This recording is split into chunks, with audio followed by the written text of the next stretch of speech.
Okay, welcome back everybody. It's again me, Eugene, from Canadian Business and Enterprise Services, CBES. So before we proceed, maybe if you have more information following the review of our videos, please feel free to visit our website www.cbes.ca.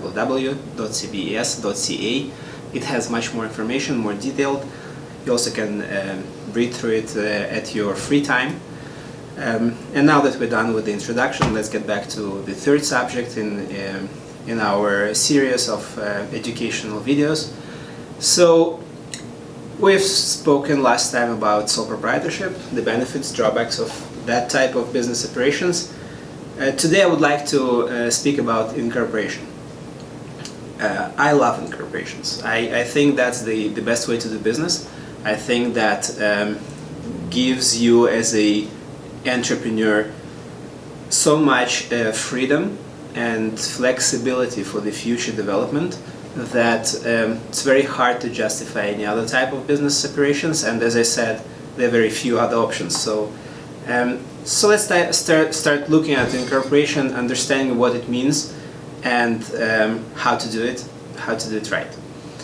Incorporation is a separate legal entity, technically your child for the business world.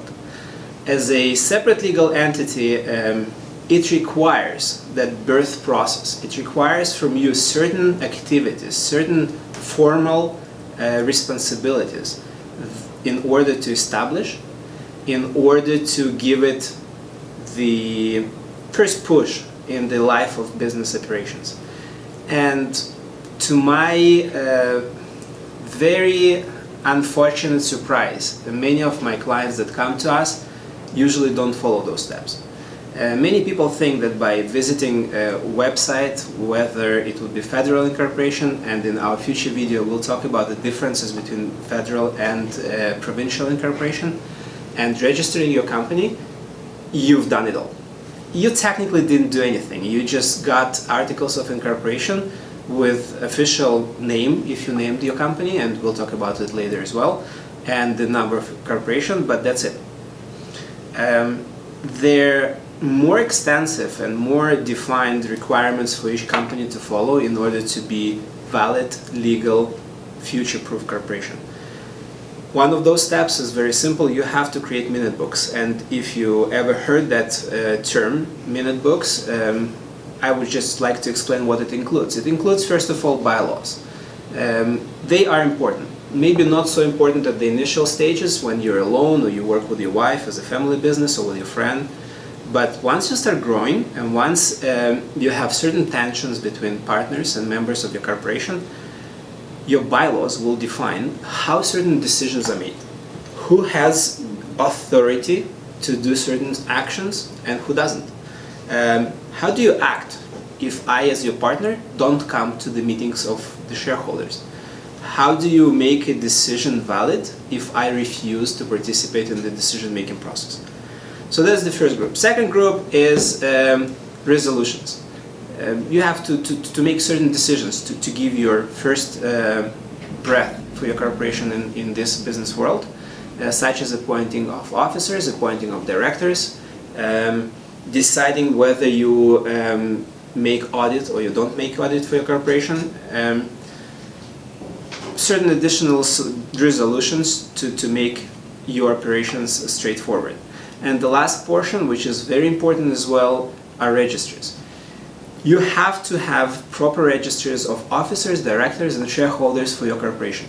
And the reason for that is dual. So first of all, that's the legal requirements, and you have to do it in order to comply with the law. But in addition, when and if something happens, when you have to show who's responsible for actions, when you have to work with government agencies such as in Ontario, WSAB, Worker Safety Insurance Board, or with CRA, one of the first questions that they will ask, who are the directors of a corporation?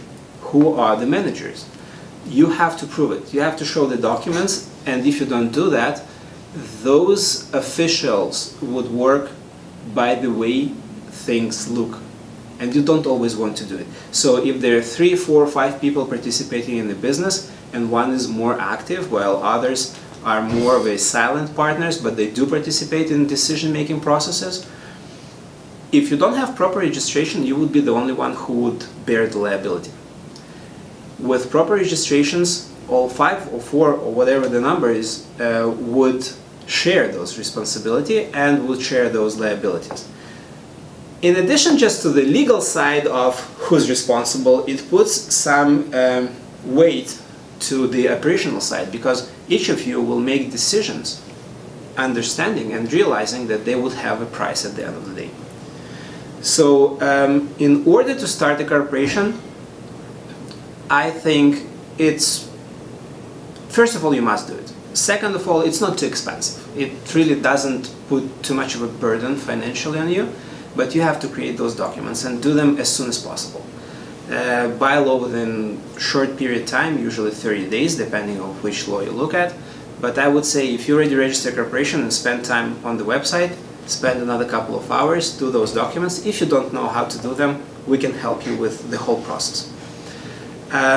So that's about the first step of incorporating. If you have more questions about those documents that every corporation requires, please leave us your comments in the comment section below. Subscribe to our videos. Next video we will talk about the differences between federal and provincial corporation, why is it important, how to do each of them, and which protection technically each of them provides you.